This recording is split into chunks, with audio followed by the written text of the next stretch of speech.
राधा स्वामी गुरु प्यारे साथ संगत जी, आज हम संतों के रूहानी उपदेश के बारे में चर्चा करेंगे। आज के सत्संग में मैं बाणी लूँगा हजूर श्री गुरु अमरदास महाराज जी की। तो साथ संगत जी, सत्संग को पूरा अंत तक ज़रूर सुनिएगा। गुर प्रसादी बेख तू हर मंदिर तेरे नाल। यह तीसरी पातशाही श्री गुरु अमरदास जी महाराज की वाणी है। इस शब्द में आप जी गुरु नानक देव जी के घर की तालीम और उपदेश के संबंध में हर पहलू से अच्छी तरह खोलकर समझा रहे हैं।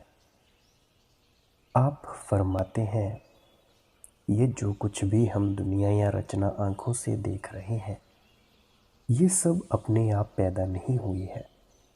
कोई ना कोई इसकी रचना करने वाला है, इसको कोई ना कोई पैदा करने वाला है, इसकी देखभाल करने वाला है, इसकी संभाल करने वाला है और इसको चलाने वाला है। आखिर वह कौन है? वह है एक परमात्मा, अकाल पुरुष वाहिगुरु, जिसके हजारों अनेकों नाम हर एक ने अपने अपने प्यार में आकर रखे हुए हैं। हमारी आत्मा उस परमात्मा की अंश है। हम उस सतनाम समुद्र के कतरे हैं। संत कबीर जी कहते हैं, कहो कबीर यह राम की अंश, कि ये जो आत्मा है उस राम, उस परमात्मा का अंश है। यही गुरु नानक देव जी भी कहते हैं, आत्म में राम, राम में आत्म, जीनस गुरु विचारा। आत्मा के अंदर वह परमात्मा है, परमात्मा के अंदर हमारी आत्मा है, या ऐसा कह लें कि हम ही रब है, वाहिगुरु है। लेकिन हमें इस बात की समझ किस समय आती है? जिस समय हम गुरुमुखों के उपदेश पर चलकर उस परमात्मा को अपने अंदर से पहचानने के काबिल बन जाते हैं। अगर एक बड़ का पेड़ है, आप समझें कितना बड़ा होता है, लेकिन उसका बीज बहुत ही छोटा होता है।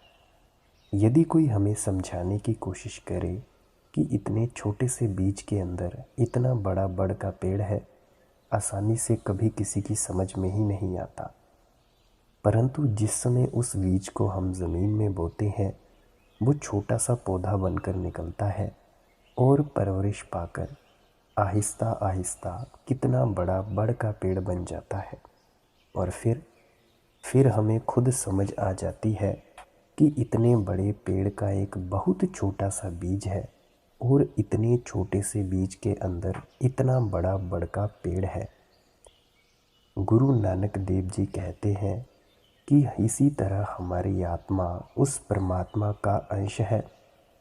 हम उस सतनाम समुद्र के कतरे हैं, लेकिन उस मालिक से बिछुड़कर माया के जाल में फंसे हुए हैं। इस जगह आकर हमारी आत्मा ने मन का साथ ले लिया। मन आगे विश्व विकारों, शराबों, दुनिया के धंधों, इंद्रियों के भोगों का आशिक है। जो जो कर्म हम मन के अधीन होकर करते हैं, अच्छे बुरे करते हैं, उन सब का हिसाब किताब हमारी आत्मा को भी देना पड़ता है। इस दुनिया को गुरु अर्जुन देव जी ने कर्मा संदड़ा खेत कहकर समझाया है। ऋषियों मुनियों ने इसे कर्म भूमि कहा है। ज़मीन में हम जो भी बीज डालते हैं, उसी फसल को काटने के लिए हमें जाना पड़ता है। अगर कोई मिर्ची का बीज डालता है, मिर्ची की फसल इकट्ठी करने चला जाता है। अगर कोई आम का पौधा लगाता है, वो आम का फल खाने का हकदार हो जाता है। अगर देह के अंदर बैठकर हम अच्छे कर्म करते हैं, तो हम अच्छा नतीजा भुगतने के लिए इस दुनिया में आ जाएंगे। अगर बुरे कर्म करते हैं, तो बुरा नतीजा भुगतने के लिए आ जाएंगे। लेकिन ना तो अच्छे कर्मों के कारण कोई इस शरीर के बंधनों से आज़ाद हो सकेगा, ना कोई बुरे कर्मों के कारण जन्म मरण के दुखों से बच सकता है। अगर हम नेक कर्म भी करते हैं तो क्या नतीजा होगा? अंबानियों के घर में पैदा हो जाएंगे, कौमों मजहबों मुल्कों की हुकूमतें लेकर आ जाएंगे, लोहे की जंजीरें उतर जाएंगी, सोने की बेड़ियों में जकड़े जाएंगे, हाथ से झाड़ू छूट जाएगा, हुकूमत की बागडोर मिल जाएगी, झोंपड़ी में से बिस्तर उठाएंगे, महलों में जाकर बिछा लेंगे। ज़्यादा से ज़्यादा हम स्वर्गों का सुख महसूस करते हैं, तो ये स्वर्ग का सुख कैसा होता है? देखें, हम जो भी इस दुनिया में दुख तकलीफ़ें झेलते हैं वो हमारे इस शरीर के कारण ही झेलते हैं। हमें कभी कोई बीमारी आ जाती है, कभी हमें कुछ बोल देता है, कोई हमारा अपमान कर देता है, कोई हमें मारता है, चीखता है, चिल्लाता है, तो हमें दुख होता है। मान लीजिए आप थोड़े से जागृत हैं, जगे हुए हैं, तो जब आप जागते हुए मरेंगे तो आपको इस शरीर में ना होने का आभास होगा। तो जितना वक्त आप इस दुनिया में बिना शरीर के रहेंगे, आप एक आत्मा बनकर घूमते फिरते रहेंगे। इस सुख को स्वर्ग का सुख भी कहा जाता है। और दूसरा स्वर्ग का सुख ये है कि आप जी किसी अमीर घर में पैदा हो जाएं, जहां आपको किसी की भी कमी ना हो, कोई भी चीज़ आपको उपलब्ध जल्दी से हो जाए, उसको मैं स्वर्ग का सुख कह सकता हूँ। अगर सच कहूँ तो मीलों दूर मैंने भ्रमण किया, मैंने सूक्ष्म शरीर में भ्रमण किया, पर मुझे जितनी ये दूरी बताते हैं वेदशास्त्र, उतनी दूरी पर मुझे कोई भौगोलिक क्षेत्र में स्वर्ग और नरक नहीं मिला। तो जिस तरह से मैंने अभी थोड़ी सी स्वर्ग की परिभाषा की है, इससे उलट आप नरक की परिभाषा कर सकते हैं। तो ये जितने भी स्वर्ग और नरक हैं, ये भी एक निश्चित समय और अवधि के लिए हैं, और उसके बाद फिर हम इस दुनिया में भटकते फिरते हैं। अगर हम बुरे कर्म करते हैं तो हमें दुख और तकलीफ़ें तो मिलती ही हैं। क्या राजा क्या प्रजा, क्या अमीर क्या गरीब, क्या औरत क्या आदमी, दुनिया के सब जीव इस जगह आकर इस दुनिया में अपने अपने कर्मों का हिसाब दे रहे हैं, और इन कर्मों के कारण किसी को किस भी जगह जन्म जाकर लेना पड़ता है। उसी जामे के अंदर बैठकर दुख और मुसीबतें हमें सहनी पड़ती हैं। आपको पता है कि किसी भी जामे में जाकर हम सुख प्राप्त नहीं कर सकते, शांति प्राप्त नहीं कर सकते। आप रोज़ देखते होंगे कि कितने जानवर मरते हैं, रोते पीटते चीखते चिल्लाते हैं, उनकी गर्दनों पर हम छुरियां चलाते हैं। क्या हमने अपने मन में कभी विचार किया कि अगर अपने कर्मों के कारण हमें भी वहीं जाकर जन्म लेना पड़े, हमारी गर्दन उनके नीचे हो, उनके हाथ में छुरियां और कुल्हाड़ियां पकड़ी हों, तब हमारी क्या दुर्दशा होगी? आप सोचें, एक छोटी सी सुई लगवाने से डरते हैं आप, तो उन जानवरों की क्या हालत होती होगी। निचले जामों की हालत तो और क्या बयान करनी है, रूह कांपती है, सोचा ही नहीं जा सकता। आप इंसान के बारे में, इंसान के जामे के बारे में सोच विचार करके देखें। इस इंसान के जामे को टॉप ऑफ द क्रिएशन कहते हैं। ऋषि मुनियों ने नर नारायणी देह कहकर समझाने की कोशिश की है। इस शरीर में बैठकर कोई कौन सा सुख प्राप्त कर सकता है, शांति प्राप्त कर सकता है? किसी को पूछकर देख लें, कोई बेचारा बीमारियों से तंग आकर बैठा है, कोई बेरोज़गारियों से दुखी है, किसी को नौकरी नहीं मिल रही, तो किसी को लड़की नहीं मिल रही, किसी के यहाँ औलाद नहीं होती, वह गरीब तड़प रहा है, किसी को औलाद ने दुखी किया हुआ है, किसी को कर्जा लेने का दुख है तो किसी को देने का दुख है। कंगालों की हालत सड़कों पर देखो आप, जेल खानों में जाकर मुलजिमों की कहानियाँ सुनकर देखें, अस्पतालों में जाकर कभी बीमारों की चीखें सुने। दुनिया के अंदर तो दुख ही दुख, मुसीबतें ही मुसीबतें नज़र आ रही हैं। कभी टीवी देखें खोलकर, न्यूज़ चैनल देखें, यूट्यूब पे देखें, किस प्रकार आप लोग देखते हो कि कौमों मजहबों मुल्कों के झगड़े शुरू हैं, कितने गरीबों का खून हो रहा है, कितनी औरतें विधवाएं हो रही हैं, कितने बच्चे बिना माँ बाप के हो रहे हैं। जिस नगरी में यह हालत है कि रोटी कपड़े के लिए भटकते और तड़पते फिरते हैं, उस जामे में बैठकर कोई सुख किस तरह प्राप्त कर सकता है, शांति किस तरह प्राप्त कर सकता है। अगर इंसान के जामे में आकर सुख और शांति नहीं मिलती तो आप सोचें और कौन से जामे में सुख और शांति मिल सकती है। गुरु अमरदास जी प्यार से कहते हैं, पीर सचेते सदा सुहागण। हमारी आत्मा स्त्री है, वह परमात्मा इसका पति है। जब तक यह आत्मा रूपी स्त्री परमात्मा रूपी पति के चरणों तक नहीं पहुँचेगी, ये कभी सुहागन नहीं हो सकती। इसका जन्म मरण के दुखों से कभी छुटकारा नहीं हो सकता। इसी कारण हर एक संत हमारे अंदर उस एक मालिक से मिलने का शौक़ पैदा करता है, मालिक से मिलने का प्यार पैदा करता है। और जिस परमात्मा से हम मिलना चाहते हैं, संत समझाते हैं कि वह परमात्मा एक है। ये नहीं कि हिंदुओं का और है, जैनों का और है, सिखों ईसाइयों का और है। हिंदुस्तान में रहने वाले का भी वही है, अमेरिका और अफ्रीका में रहने वाले का भी वही है, मिल्की वे गैलेक्सी में रहने वाली जो पृथ्वी है उनका भी वही है, और जितनी भी अनंत पृथ्वियाँ इस ब्रह्मांड में हैं उनका भी परमात्मा वही है। गुरु नानक देव जी कहते हैं, सबना जिया का एको दाता। जो कुछ भी हम दुनिया में देखते हैं उन सब का एक ही दाता है, एक ही परमात्मा है जिसने सबको जन्म दिया है, जो सबका बादशाह है। इसी प्रकार ऋषि मुनि उस परमात्मा को एक एका कह के चलते आ रहे हैं। मुसलमान फ़कीरों ने भी परमात्मा को रब्बुल आलमीन कहकर याद किया है, रब्बुल मुसलमीन कहकर नहीं याद किया। वह परमात्मा जो सारी दुनिया का एक है, वह परमात्मा नहीं जो केवल मुसलमानों का है और हमेशा से वही परमात्मा चला रहा है। सतयुग में भी वही था, त्रेता द्वापर में भी वही था, अब भी वही है, आगे भी उसी परमात्मा को रहना है। जपजी साहिब की पहली पौड़ी में गुरु नानक देव जी लिखते हैं, आद सच जुगाद सच, है भी सच नानक होसी भी सच। सच से मतलब है जो कभी नाश ना हो, फना ना हो।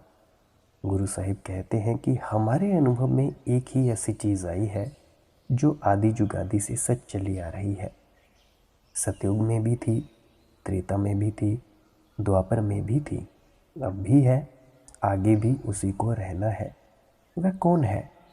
एक परमात्मा है, एक परमेश्वर है। गुरु अमरदास जी कहते हैं, हर बिन सब किछ मैला संत हो। उस मालिक के बगैर सब मैल है, सबको नाश हो जाना है, फना हो जाना है। इसलिए संत कहते हैं कि परमात्मा एक है, हमेशा से वही चला आ रहा है। उस परमात्मा की कोई कौम नहीं, मज़हब नहीं, जाति नहीं, मुल्क नहीं। गुरु अमरदास जी फरमाते हैं, बरन जात चिन्ह नहीं कोई, सब हुक्म सृष्ट उपायदा। जिस परमात्मा ने अपने हुक्म के द्वारा सारी सृष्टि की रचना की है, ना वह काला है, ना गोरा, ना हिंदू, ना जैन, ना सिख, ना वह हिंदुस्तान का, ना अमेरिका अफ्रीका। देखें आप, अगर परमात्मा की कोई जाति नहीं, परमात्मा की कोई कौम और मज़हब नहीं, तो आत्मा की कौन सी जात हो सकती है? आत्मा की कौन सी कौम और मज़हब हो सकता है? अगर सूरज की कोई कौम मज़हब नहीं, मामूली रोशनी या किरण की कौन सी कौम या मज़हब हो सकती है? अगर समुद्र की कोई जाति नहीं, मामूली बूंद की क्या जाति हो सकती है? परमात्मा ने इंसान पैदा किया है, हमने अपने आप को छोटी छोटी जाति पांति कौमों, मज़हबों, मुल्कों में बांट रखा है और एक दूसरे के भेदभाव में फंसे हुए हैं, जबकि हर एक महात्मा का उपदेश हमारे ख्याल को इस जाति पांति के झगड़ों से बहुत ऊंचा ले जाने की कोशिश करता है। गुरु अमरदास जी समझाते हैं, जिथै लेखा मंगिए तिथै देह जात न जाए।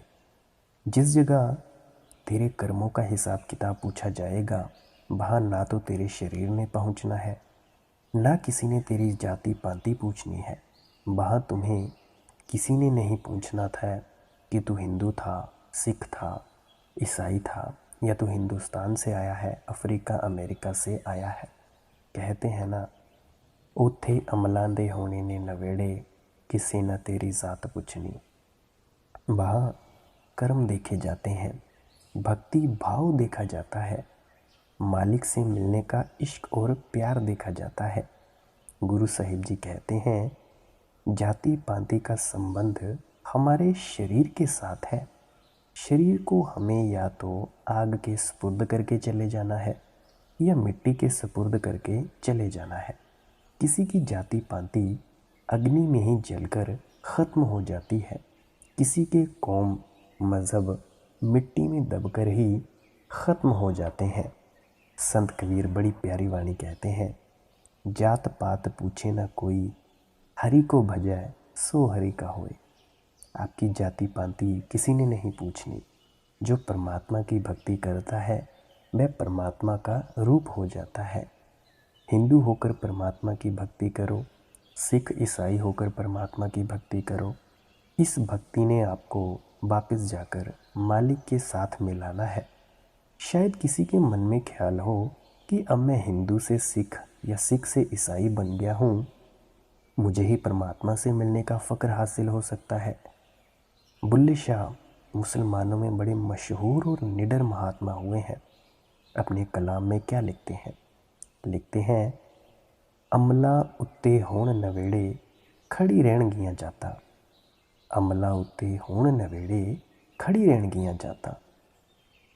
जो अपने अमलों की तरफ, कर्मों की तरफ ध्यान देते हैं, उनका वहाँ हिसाब किताब होता है। जिनको जाति पाति का अहंकार है, गुरूर है, उनको वहाँ कोई नहीं पूछता। इसी प्रकार पलटू साहिब जी भी एक बड़े निडर और साहसी महात्मा हुए हैं। उत्तर प्रदेश में रहने वाले थे। वाणी में लिखते हैं, पलटू ऊंची जात को जन कोई करे हंकार, साहिब के दरबार में केवल भक्ति प्यार। शायद किसी के मन में यह ख्याल हो कि मैं ब्राह्मणों के घर में पैदा हो गया हूँ, मुझे ही परमात्मा से मिलने का फ़क्र हासिल हो सकता है, या मैं कहीं निम्न जाति में जन्म ले बैठा हूँ, मैं कभी परमात्मा की भक्ति नहीं कर सकूँगा। पलटू साहिब क्या फरमाते हैं? कहते हैं, ये विचार ही हमेशा के लिए मन से निकाल दो। उस मालिक के घर पहुँचने के लिए केवल भक्ति की आवश्यकता होती है, प्रेम की आवश्यकता होती है। अगर हमारे अंदर मालिक से मिलने का इश्क नहीं है, प्यार और प्रेम नहीं है, कोई जितना भी चाहे जाति पाति, कौम, मज़हब, मुल्क बदलता रहे, उसको कभी मालिक से मिलने का फ़क्र हासिल नहीं हो सकता है। गुरु अमरदास जी ने तो अपनी वाणी में यहाँ तक जाति पाति का खंडन किया है। सुने, बिन नावे सब नीच जात है, बिस्टा का कीड़ा होए। जो नाम की कमाई नहीं करते, मालिक की भक्ति नहीं करते, उनसे ज़्यादा नीची जाति वाला और कौन हो सकता है? उन्हें मौत के बाद जाकर विष्टा के कीड़े बनना है, गंदगी के कीड़े बनना है। किनकी ज़ात ऊंची है? गुरु अर्जुन देव जी फरमाते हैं, जिस नाम हृदय सो सब ते उच्चा। जिनके मन में नाम बस जाता है, जिनके मन में मालिक की भक्ति और प्यार बस जाता है, वे ऊंचे से ऊंचे हैं, पवित्र से पवित्र हैं, क्योंकि वे वापस जाकर सच्चे परमात्मा के अंदर समा जाते हैं। इसीलिए महात्मा कहते हैं कि जाति पाति के भिन्न भेद में ना फंसो, अपने अंदर मालिक से मिलने का इश्क पैदा करो, मालिक से मिलने का प्यार पैदा करो। हम उस परमात्मा को हज़ारों ही स्थानों पर जाकर ढूंढने की कोशिश करते हैं। कोई मंदिरों में जाता है, मस्जिदों, गुरुद्वारों में भी उस मालिक को ढूंढते हैं। हिमालय पर्वत पर जाकर भी खोज करने में लगे हुए हैं। साधुओं, संत महात्माओं के सत्संग भी सुनते हैं, चटाई रखते हैं, बबूत भी लगाते हैं, कानों को भी चिरवाते हैं। ये सभी साधन हम मालिक की खोज करने के लिए ही अपनाते हैं। लेकिन यहाँ गुरु साहिब बड़े प्यार से समझाते हैं, मालिक कहीं बाहर नहीं है, परमात्मा हमारे शरीर के अंदर है, परमात्मा हमारी देह या वजूद के अंदर है। अगर कोई लेबोरेटरी या प्रयोगशाला है जिसके अंदर जाकर आप मालिक से मिलने की रिसर्च कर सकते हैं, खोज कर सकते हैं, पूजा कर सकते हैं, वो केवल हमारा शरीर, हमारी देह या हमारा वजूद है। बाहर से ना आज तक कभी किसी को कुछ प्राप्त हुआ है, ना कभी किसी को कुछ प्राप्त हो सकता है। किसी महात्मा की वाणी पढ़कर देख लें, सब यही समझाते हैं, परमात्मा हमारे शरीर के अंदर है। गुरु अमरदास जी फरमाते हैं, काया अंदर आपे वसै अलख न लखिया जाई, मनमुख मुग्ध बूझे नहीं बाहर पालन जाई। वह परमात्मा हमारे शरीर के अंदर बैठा हुआ है।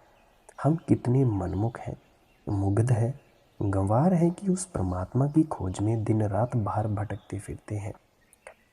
कबीर साहिब जी कहते हैं, ज्यों तिल माही तेल है, ज्यों चकमक में आगी, तेरा साईं तुझ में जाग सके तो जागी। जिस तरह तिलों में तेल है, पत्थर में अग्नि है, इसी प्रकार जिस परमात्मा की तुझे खोज है वह तेरे शरीर के अंदर है, तेरी देह तेरे वजूद के अंदर है।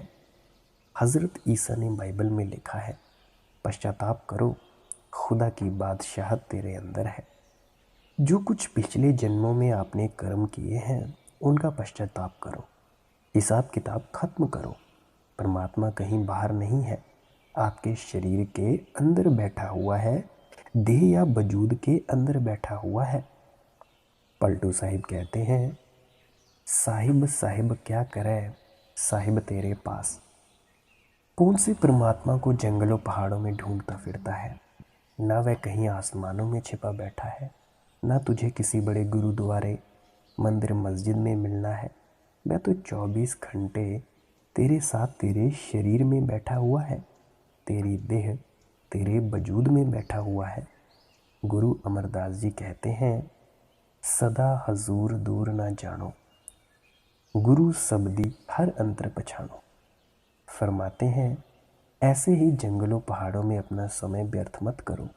परमात्मा 24 घंटे आपके साथ है।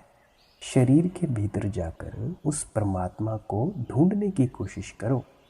महात्मा कहते हैं, अगर कोई सच्चे से सच्चा गुरुद्वारा है, मंदिर है, मस्जिद है और गिरजा है, वह केवल हमारा शरीर, हमारी देह या हमारा वजूद है। किसी महात्मा की वाणी की अच्छी तरह खुले दिल से खोज करके देखें, यही पता चलेगा परमात्मा हमारे शरीर के अंदर है। ऋषि मुनियों ने हमारे शरीर को नर नारायणी देह कहकर समझाया है कि ये वह देह है जो नारायण ने खुद पैदा की है, जिसके अंदर नारायण खुद बैठा हुआ है, जिसके अंदर से ही आत्मा नारायण होने का फ़क्र हासिल कर सकती है। हज़रत ईसा ने तो हमारे शरीर को टेम्पल ऑफ लिविंग गॉड कहकर याद किया है कि यह वह मंदिर है जिसमें आपको जिंदा परमात्मा मिल सकता है। गुरु अमरदास जी इसी शब्द में आगे जाकर समझाते हैं, हर मंदिर यह शरीर है, ज्ञान रतन प्रगट होए। ज्ञान रतन प्रगट होए, हर मंदिर यह शरीर है। समझाते हैं, आपका शरीर ही मालिक के रहने की असली जगह है। जब भी आपको मालिक से मिलने का ज्ञान और अनुभव होगा, केवल आपको अपने शरीर में होगा, देह या वजूद में होगा। अब ज़रा सोचें, हम दुनिया के जीव कैसी अक्ल के मालिक हैं। हमने मालिक के रहने के जो ईंटों पत्थरों के स्थान बनाए हैं, उन मंदिरों, मस्जिदों, गुरुद्वारों में जाकर दिन रात परमात्मा को ढूंढने में लगे हुए हैं। बनिस्बत उस जगह की जो परमात्मा ने खुद अपने रहने के लिए बनाई जगह है, जिसके अंदर परमात्मा खुद बैठा हुआ है, हम शरीर के अंदर जाकर कभी परमात्मा को ढूंढने की कोशिश नहीं करते, बाहर ही बाहर भटकते फिरते हैं। और फिर हम अपने मंदिरों, मस्जिदों, गुरुद्वारों को कितना ही साफ़ सुथरा रखते हैं, धूप जलाते हैं, संगमरमर के पत्थर लगाते हैं, बड़े कीमती कालीन बिछाते हैं। वहाँ जाकर कोई बुरा खोटा पाप कर्म नहीं करते, ऊंचा नहीं बोलते हैं, हम कहते हैं कि ये मालिक के रहने की जगह है, हमें इसकी पवित्रता बनाए रखनी है। लेकिन जो परमात्मा ने खुद अपने रहने के लिए जगह बनाई है, जिस शरीर के अंदर खुद परमात्मा बैठा हुआ है, उसमें कभी मांस डाल देते हैं, कभी शराब डाल देते हैं, कभी उसमें बैठकर बुरे खोटे पाप कर्म करने शुरू कर देते हैं, कभी एक दूसरे के गले काटने की योजनाएं बनानी शुरू कर देते हैं। अपनी बनाई हुई चीज़ की तो कदर करते हैं, परमात्मा की बनाई हुई चीज़ की कदर नहीं करते।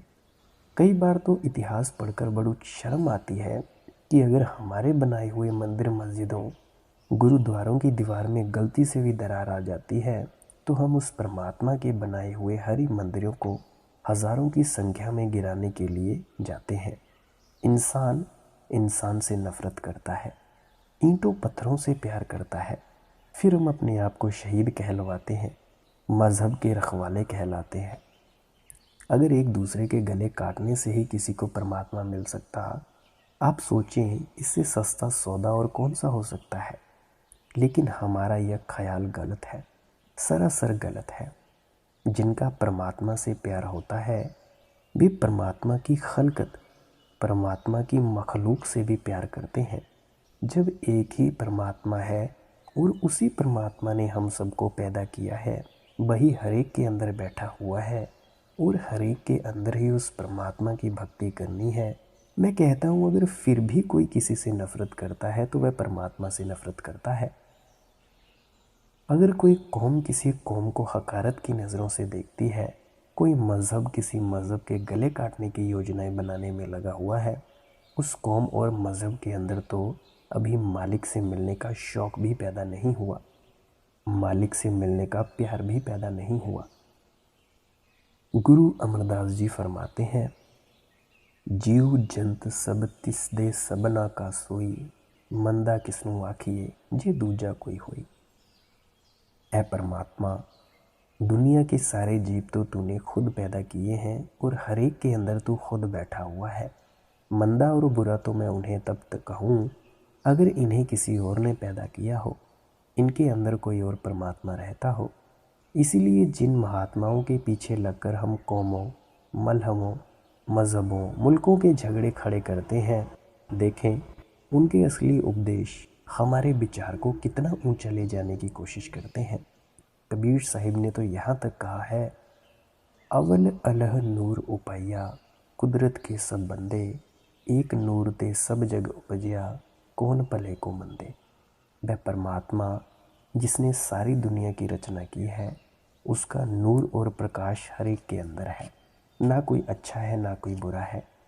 गुरु नानक देव जी समझाते हैं आगे कि अपने अपने कर्मों का हिसाब किताब दे रहे हैं हम।